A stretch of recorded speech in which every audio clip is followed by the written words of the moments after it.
The election is over, the battle is won. Boris Johnson is once more the Prime Minister.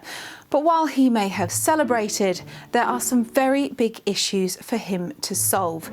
Here are 5 challenges facing him in 2020 and beyond. In 2018, the government set out its serious violence strategy, and a year later it committed to using the public health approach to tackle the problem, setting up violence reduction units across the UK. And while some people on the front line of this issue say that treating violence as a disease is the right approach, others insist that the government is disconnected from what's happening on the ground. The Prime Minister will be expected to connect with communities, to look at early intervention measures, to look at policing and police tactics, and most importantly, looking at how to inspire young people.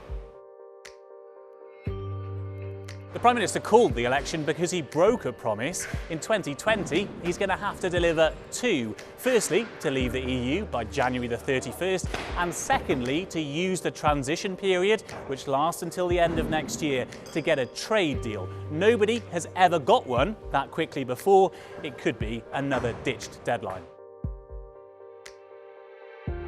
Behind Brexit, the health service is probably the most important thing the new Prime Minister is going to have to tackle. 3 things really stand out: A&E, staffing and social care. A&E is very under pressure at the moment. We're going into the winter crisis and waiting times there haven't been hit for more than 4 years. Staffing is also at crisis levels. 100,000 vacancies in the NHS. Will the new Prime Minister commit to training more doctors and nurses? And of course there's then social care. Will local councils get more funding to help look after those people in need?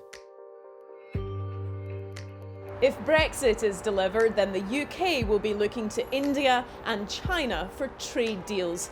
The world's 2 most populated nations have expressed an interest in working with a post-EU Britain.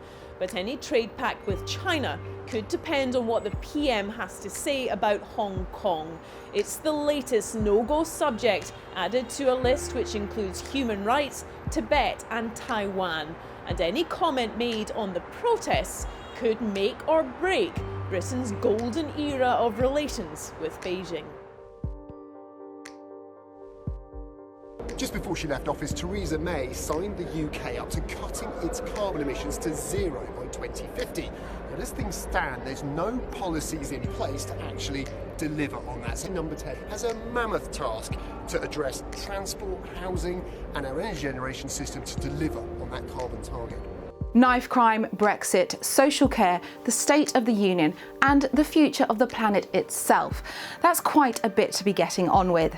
After 5 intense weeks of election campaigning, now it's time to turn those pledges into reality.